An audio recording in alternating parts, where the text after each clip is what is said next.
Yo, y'all listen up. I got something to say. I'm going to speak the truth to you, but some of y'all, you took a shortcut, a convenience this summer. You was like, coach ain't here. The season's weeks away. I got time. Are you kidding me? As a college athlete, you got 4, maybe 5 years to be great or be forgotten. So while you home taking it easy, somebody else is out there in the heat just about killing themselves to make their name great. But you got time. Insane.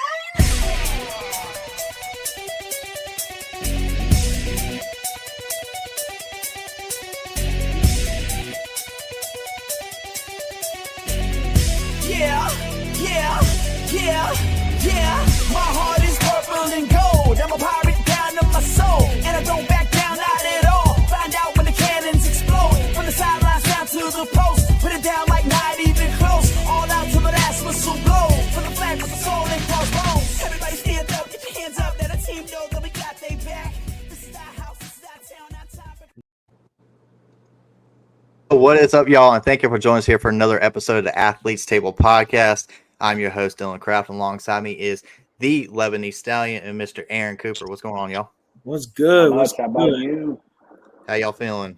How you feeling for this new episode? It feels, dude, these weeks feel like they're getting longer and longer the more we get into the winter season. I don't know if it's because of us really getting into the midweek breakdown, how we've been doing, because we're getting in depth on a lot of these games and more weeks to come by. It's bigger games, bigger dynamic, everything else. So it feels like these weeks are getting a little bit longer, but I appreciate y'all tuning in, letting us know how you feel about the episodes. Make sure you go follow us on Instagram, TikTok, Facebook, Twitter. Keep up with everything that's going on, and we'll be sure to reach back out to y'all. If you got any inquiries, if y'all want to come on the show, let us know. We can set it up, man. But that's the only thing I got for y'all, call to action here. So I'm going to throw it over to the Lebanese Stallion for our player segment. Guys, this dude, haven't known him very long. Met him on Saturday. It's rough to say. His team ended up beating me by 2 points. But it was a great game. It was a well-fought game by both teams. Mad respect. He plays basketball for Peace College, the Pacers down in downtown Raleigh. He's a freshman guard coming in, from the Cary area. And it's my boy Jordan France. How's it going, dude? Going good. Nice to meet you. Thanks for having me on here. Yeah, glad you were able to make it. Super proud. How'd you guys end up finishing in the tournament? Well, actually, we lost the next game that we played in. Yeah. And then we just canceled the tournament because they had the schedule messed up. Yeah. So our parents didn't want to wait till 9 o'clock to play in the game, so it just left. Yeah. I don't really blame them. Yeah. Because after our game, I left to go to Raleigh to the NC State football game, and then immediately drove right back just to go coach the last game that we had. Really? Yeah. So it was rough. It was rough. Yeah. But So when's you guys' next tournament? Next coming weekend.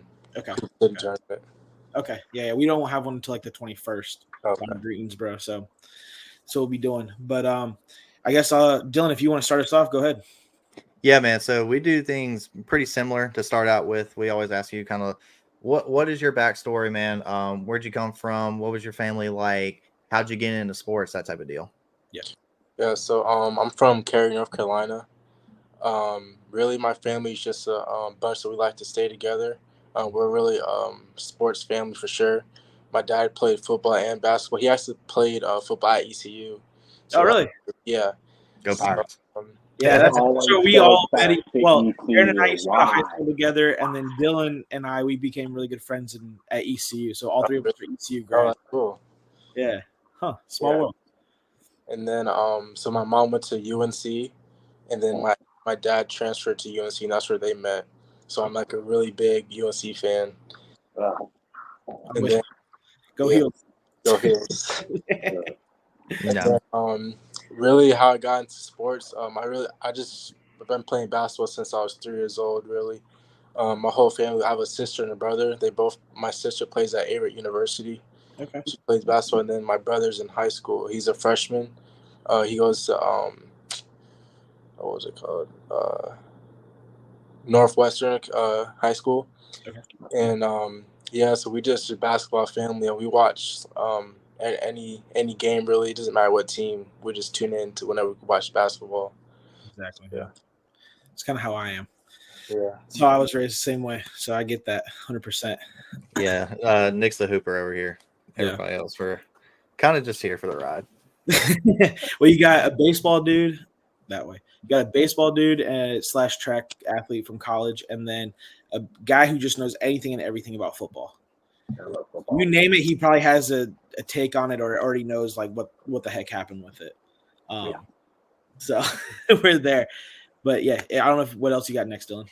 So did your dad kind of push you into basketball, or was that just something like you naturally gravitated towards? I'll say yeah, because up until high school, middle school, he was like my coach. So he pushed me all the way till I was in middle school. So yeah, I mean, he didn't really. I mean, I guess he kind of like nudged me to play, but I mean, it was ultimately my choice if I wanted to play or not. But I just really loved it, so I just kept playing it. Because I think that's a normal thing with a lot of high caliber athletes is like their dad or their mom or some close relative, they play that particular sport and they kind of like, giving that little bit of a nudge to get into the game. But a lot of them, we have those stories of like parents that really push them and they end up going the opposite directions. That's always why a really good question that I like to ask. So I will ask, like, you're getting into basketball, going into middle school and everything. When did you first get that idea that, hey, this might be something that I could possibly do at a higher level? Yeah. So really, I feel like at the end of my junior year in high school, so I reclassed. Okay. And well, what happened? I got cut my sophomore year because I went to Cary High. Okay. Didn't make the team, and that was probably like at that point like the lowest like I've ever been. I played basketball all my life, so it was kind of like new to me of like not playing. And then I transferred to a school, and then just playing there, I had like the best season I ever had. Just playing freely and just being able just to play in general because I wasn't going to be able to play. So that just made me realize that if I really like work at it, no matter what happens, I can play at the next level.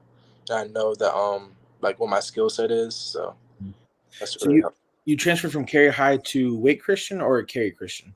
Thaley's Academy. Okay. Thaley's okay. I'm trying to think who else played there that I know. This would be way before you were there. But You're old, Nick. I know. It's trying to get to only my back hurts as well, dude. It's just crazy. It just keeps happening. So what was when you transferred, what was your season looking like at that point? I know you said you were just kind of playing carefree, so you had that like emotion of playing. What was that whole season like for you? It was just a good season. I guess the team success wasn't that great, but just I guess for me personally, it was just how I blossomed as a player. Just getting able to play freely, how much have I trained over that summer. Just being able to see how much the work I put in just to flourish on the floor. And I had 2 40-point games that season, and that was the most I've ever had. So perfect timing to have that junior year, right after transferring. So that's a good thing. Hey, junior year is whenever the scouts start coming out, really. Like, well, truly now, like it's more you're looking at your sophomore year, just with how scouts are. Well, it depends on the kid. You got stories of kids getting recruited in like 8th grade. Yeah. It's like you're going to be something. Wild. I have no idea. Here's a scholarship. You can't accept this yet, but just it's under your pillow. Don't you question it. What it's getting to is crazy. So whenever you transfer, did your training change at all? Like mindset wise, actual training progressions? Like did any of that stuff actually like did you see like a difference being made once you transferred to this new school? The pressure's off. Like you obviously have no pressure. You're here to play. You're ready to go. Now as for like training wise, did a lot of that start to change as well? Or was it kind of similar? Yeah, it definitely changed. Cause I just wanted to take it up a step, so I just started doing more stuff than I already was doing just to push myself. I did just more just shooting and ball handling. Like I said earlier, me and my dad, he was my coach, So we had a court in our backyard, and we would just do a bunch of ball handling and shooting drills like every day. And I just up those up a lot as much as I can. So Yeah. Okay. worked out. All right, I do have to ask, what was it like having your dad be your coach all the way through middle school? It was definitely an experience. Yeah, because he's your dad, so it's like most everyone on the team calls him coach, but you can call him dad. So, but it was definitely good to have his perspective on anything that's happening on the court as a player and a dad. So, and he definitely pushed me harder than a lot, like really hard. Yeah. As my Now coach. I'll have to ask because my dad he was my pitching coach all throughout high school. Like he trained me all the way going into high school and then a couple of years afterwards and everything. Did your dad prepare you mentally for going into like a high school playing and then going into college? Has he kind of been like mentoring you a little bit on that mental aspect as well? Yeah, he has. Just instilling just like confidence, like a really big word for me. Mm-hmm. Just instilling that and being able to project yourself and not being scared of at the moment or something that you know you can control. He's instilled all those qualities in me and just hard work. Mm-hmm. He's a very hard worker, so that's why I admire most about him. And just those qualities, he really instilled those in me from playing, being my coach. That's interesting you actually said that because I've noticed that a lot. Like you talk to a lot of high school players now, like especially younger players. A lot of their coaches, their parents, and all that, they're pushing them do more reps, get the work in. I don't care if you have a social life, nothing. Because I was always raised, you don't have a social life as a competitive athlete. That was like our main thing. That's what my dad always told me. But it's funny because at least for me on my side, once I got to a higher level, I was getting recruited, and then I ended up going to East Carolina to do track and everything. The mindset changed. It went from let's work hard, work hard, work hard, don't care about anything else, don't have a different type of mindset or anything. But once you get to that level, it's more of like, let's be confident, just be confident in yourself. You Yeah, put in the work. Like, don't sit here and second guess yourself. You've done what you needed to do. You know what you have to do going forward. Just enjoy it at this point and relax. And it's almost like you have to do the exact opposite of what these kids were trained to do from a young level. yeah.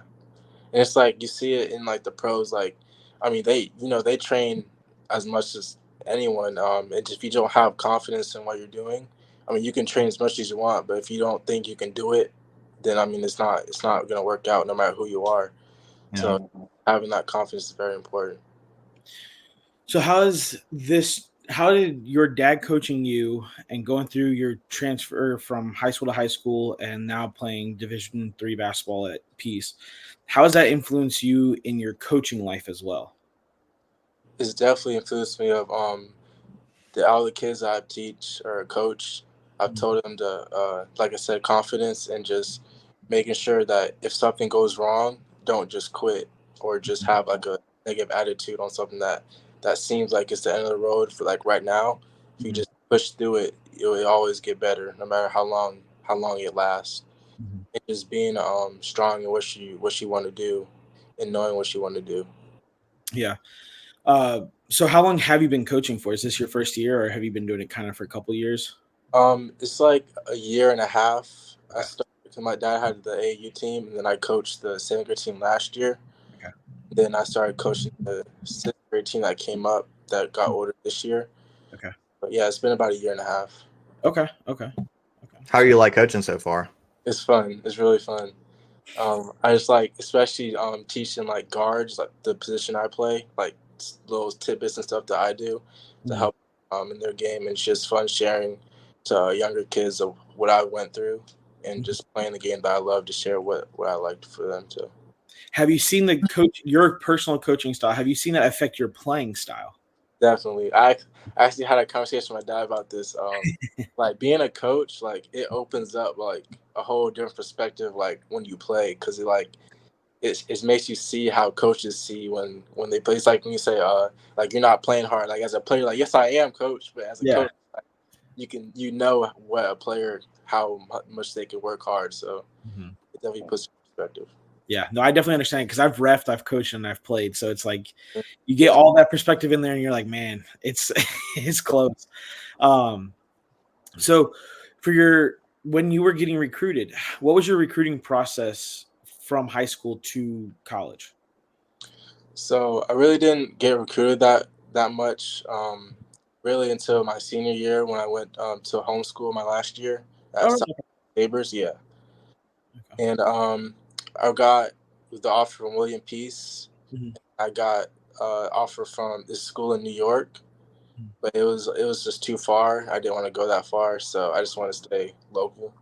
But yeah, I wasn't really that recruited that much. I just played until I got my opportunity. So Yeah, absolutely. Where was I going with that? Oh, so did you ever take an official visit to Peace College? yeah, I took a visit. They showed me around the campus. Met the coaches. I played like a pickup with the team that was there in the summer. So yeah. Okay. So let me ask you this. My brother was homeschooled, so I kind of know the whole homeschool, private school, and the public school system, like how it works with basketball. What was the difference you saw in all three between the public, the private, and the homeschool?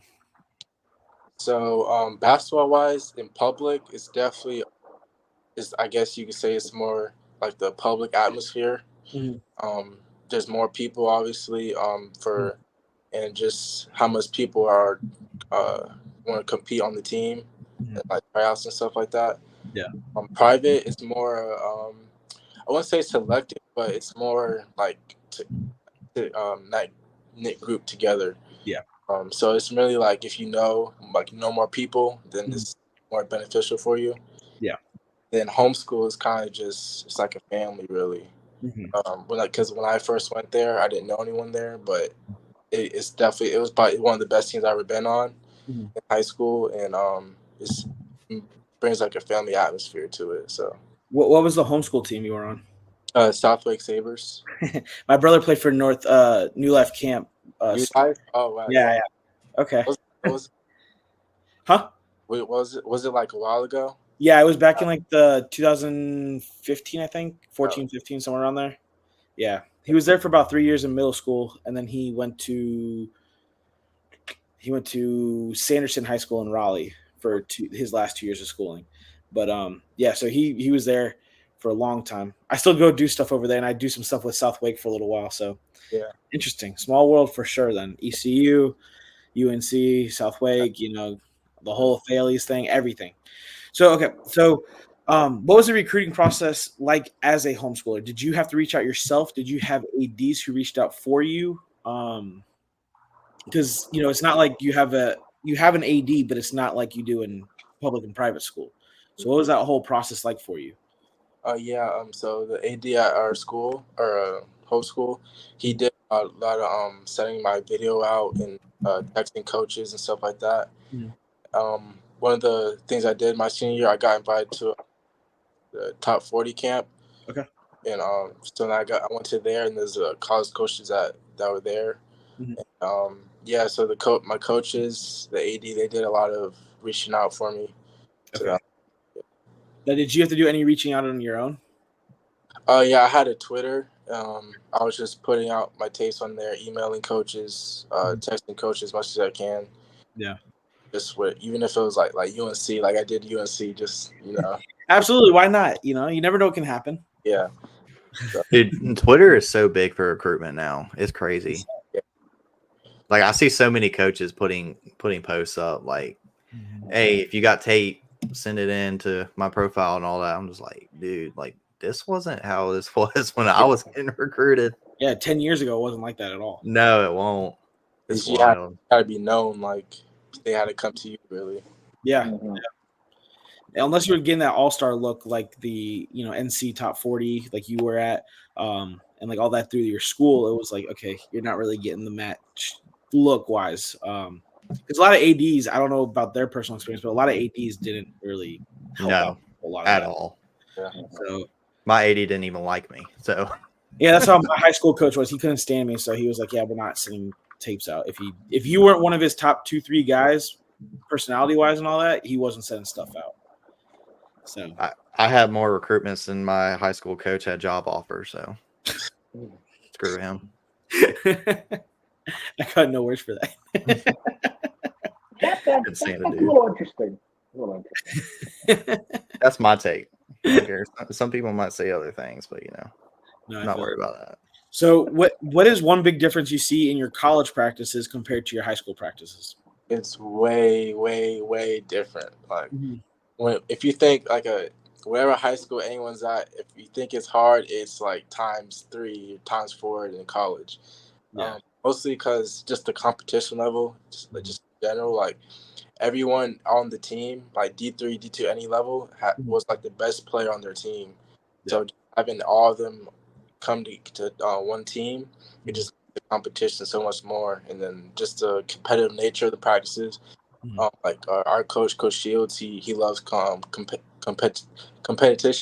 Yeah. And he values that we be competitive in our practices, and just being conditioned. That's a very big thing.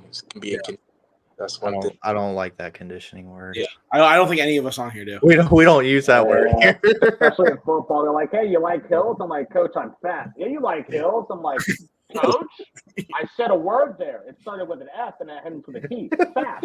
No running. Run." Yeah.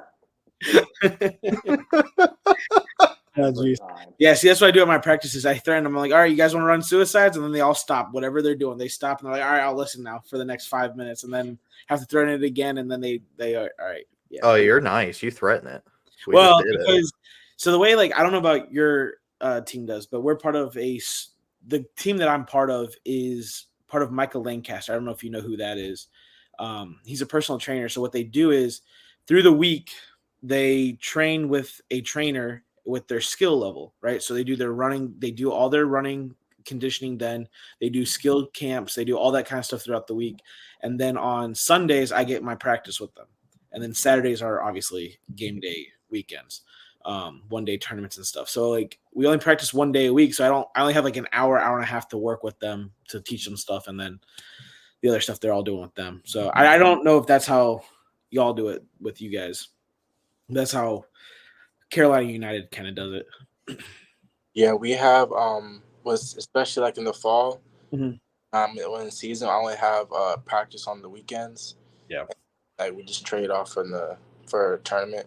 Yeah. Yeah, during the summer we had 2 practices, so it was better then. Yeah. But has your team been kind of like stuck together for a little while? Yeah, the older team, they've been together for about 2 or 3 years. Yeah, so we have that chemistry naturally built now. Yeah, that's nice. That's really nice. Yeah, the guys I have, only like 1 or 2 of them hang out like outside of practice. So it's like everybody, I'm like, all right, guys, start a group chat, just get to know each other, that whole shebangs. But it's hard. They don't like, middle schoolers think they know everything right off the bat. They don't think they don't do anything wrong or anything like that. So it's really quite funny to see the difference now. Yeah. So get back on track. Yeah, sorry. I'm fine. If you go back and listen to the last episode, we were horrible for that. But oh, I've heard. Yeah, so you're fresh to this. You're new freshman going into college, so you can kind of talk to this. What's the transition like going from high school to going into college atmosphere? You're getting practices, getting schoolwork in, study halls, a whole ordeal. Kind of talk to a new up and coming freshman. What is those first couple of weeks going to be like? So I'm a sophomore this year, actually. Oh, okay. Yeah, but okay. I when I looked it up online, it said freshman still. They haven't changed it. Yeah. But Nick lies to us. It's okay. I try. In my mind. But as a freshman, it was getting work balance between practice and school and all of that. It was challenging at first. I can't lie, because even though I'm close to home, it's still like living on your own, basically. Balancing having to turn in work, stay in class, study hall, getting extra hours to go into the teacher's class to ask them questions if you're going to need to. Yeah. Finding time to practice weights, extra training, individual training. So it's a lot you have to juggle as a college athlete. Time management's real at that point. It's a whole different world. Because that was always freshman coming in was always a really big challenge. It was a challenge for me. I mean, I struggled my first year going in. And I know there was a whole lot of other athletes that struggled a lot worse than what I did. So I know that's definitely a big challenge going into college, but you learn quick. It's so fast, like like the college athletics atmosphere and your day to day just goes by so quick. It seems like that first year is a blur usually. It was. I mean, I can still remember my first day of college, like vividly. And it's been like a year and like a couple of months, so it definitely went by fast. So what was your freshman season like? For me, I didn't play much. I got to play basically if it was like up a lot or down a lot. Cause we had a really good team this year. We went to the conference championship. Oh, okay. Let's say South. Mm-hmm. But we played against Campbell, like an exhibition. I played in that game, and then I played in a couple more games where we was up by a lot or down by a lot. But it's just getting used to it. So what was it like as a freshman winning conference championship? It was crazy. Being successful in like your first year is not happen a lot, especially in college at the college level. So and now that we've made it that far, we're as a team we're expected to get there again. Yeah. So it's definitely a surreal. You set the bar high really early. Yeah. So what are your expectations going into this year? My expectations is just to find a way to get on the floor, just push myself in practice, and make it known that I think I can contribute to the team any way that I can, and just be a good teammate. And that's the most important thing. Make sure that you stay high, even though if you're playing or not playing, being a good teammate. Because I always put it as if you're playing, when you're playing, you want people that aren't playing to cheer for you and be happy for you. So I just keep that in perspective when I'm on the bench cheering for my team. So absolutely. Yeah, because you never know what's going to happen during that game. Somebody can get burnt out real quick, especially going in the middle of y'all season because long basketball season usually. If somebody has to come in, they better be ready. They better been watching all year, making sure they know what's the weak points in the offense, what's weak points defense, all that stuff. So I definitely agree with you on that. You should be prepared to go, no matter whether you're a role player or not. Yeah. So are you expecting to get a lot of playing time this year? We had a lot of return, like basically our whole team return from last year. Mm-hmm. So I think we have about 5 or 6 seniors. Okay. Probably not this year, but next year is the stand. Yeah. Okay. So this is one thing we always like to ask towards the end.